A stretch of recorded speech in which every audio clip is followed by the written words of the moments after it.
नमस्कार।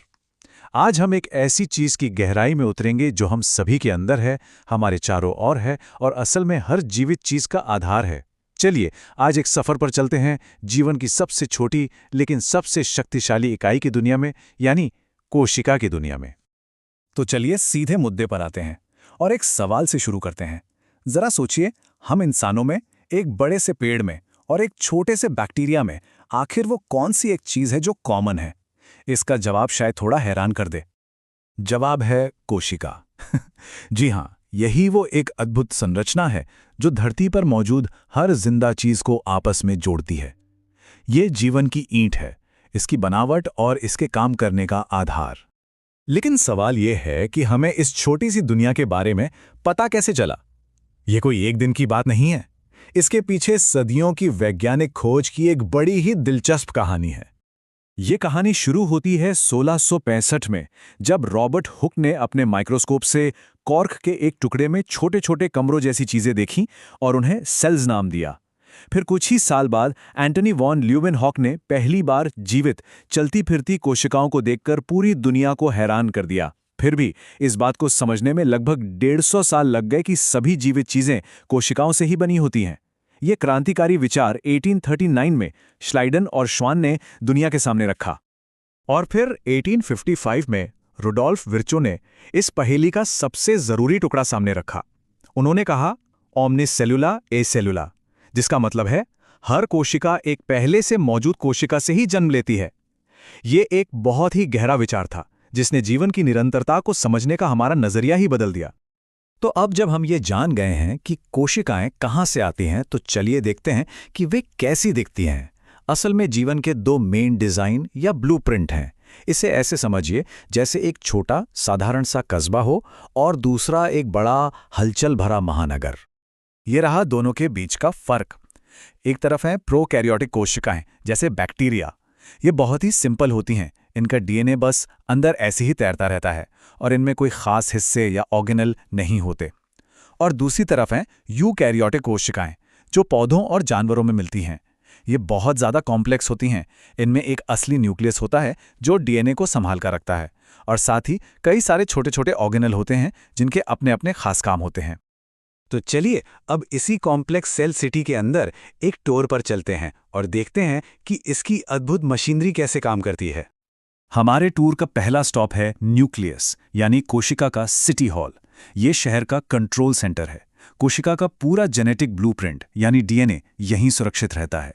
कोशिका को कब बढ़ना है, कब खुद को दो हिस्सों में बांटना है, कौन सा प्रोटीन बनाना है, ये सारे बड़े फैसले यहीं से लिए जाते हैं। अच्छा, किसी भी शहर को चलाने के लिए एनर्जी तो चाहिए, है ना? वो एनर्जी आती है माइटोकॉन्ड्रिया से। ये है कोशिका के पावर प्लांट। ये हमारे खाने से एनर्जी लेकर उसे एटीपी नाम के मॉलिक्यूल में बदल देते हैं, जो सेल की एनर्जी करेंसी है। सेल का हर काम इसी एनर्जी से चलता है। अब चलते हैं शहर की विशाल फैक्ट्री में, जिसका नाम है एंडोप्लाज्मिक रेटिकुलम या शॉर्ट में ईआर। ये एक बहुत बड़ा नेटवर्क है जहां चीजें बनती हैं। इसका एक हिस्सा, जिसे रफ ईआर कहते हैं, वो प्रोटीन बनाने की असेंबली लाइन है, और दूसरा हिस्सा स्मूथ ईआर फैट और दूसरे जरूरी मॉलिक्यूल बनाता है। फैक्ट्री में सामान बन तो गया, पर उसे सही जगह भेजना भी तो है। ये काम करता है गोल्जी उपकरण, यानी कोशिका का पोस्ट ऑफिस। ये फैक्ट्री से आए प्रोटीन और लिपिड को लेता है, उनमें कुछ जरूरी बदलाव करता है, उनकी छंटाई करता है और फिर उन्हें पैक करके उनकी सही मंजिल तक पहुंचाता है।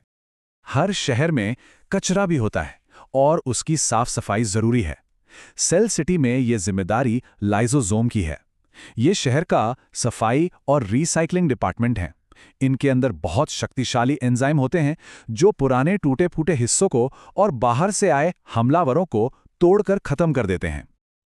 और आखिर में मिलिए शहर के सबसे मेहनती कर्मचारियों से, राइबोसोम। ये अनगिनत छोटे कंस्ट्रक्शन वर्कर्स हैं जो असल में प्रोटीन बनाने का काम करते हैं।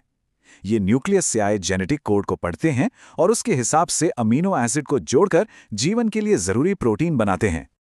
लेकिन सभी यूकैरियोटिक शहर एक जैसे नहीं होते। पौधों और जानवरों की कोशिकाओं में कुछ बहुत जरूरी फर्क होते हैं। जैसे पौधों को सीधा खड़ा रहने के लिए एक मजबूत बाहरी दीवार यानी सेल वॉल की जरूरत होती है। उन्हें अपना खाना खुद बनाने के लिए क्लोरोप्लास्ट चाहिए। वहीं जानवरों की कोशिकाओं में ये सब नहीं होता, क्योंकि उन्हें ढांचे के लिए कंकाल और एनर्जी के लिए बाहरी भोजन मिलता है। तो ये सेल सिटी बढ़ता कैसे है, खुद की मरम्मत कैसे करता है? ये सब होता है एक कमाल की प्रक्रिया के जरिए, जिसे कहते हैं कोशिका विभाजन। जब शरीर को बढ़ने की या कहीं चोट लगने पर मरम्मत की जरूरत होती है, तो कोशिकाएं माइटोसिस का इस्तेमाल करती हैं। ये एक सीधा सा प्रोसेस है। एक कोशिका अपने सारे डीएनए की एक हूबहू कॉपी बनाती है और फिर 2 हिस्सों में बढ़ जाती है। इससे जो 2 नई कोशिकाएं बनती हैं, वो बिल्कुल अपनी पहली वाली कोशिका जैसी होती हैं। लेकिन जब बात आती है रिप्रोडक्शन की, तो एक अलग और थोड़ा ज्यादा कॉम्प्लेक्स प्रोसेस काम आता है, जिसे मियोसिस कहते हैं। इसमें कोशिका अपना डीएनए कॉपी करने के बाद एक नहीं बल्कि 2 बार विभाजित होती है।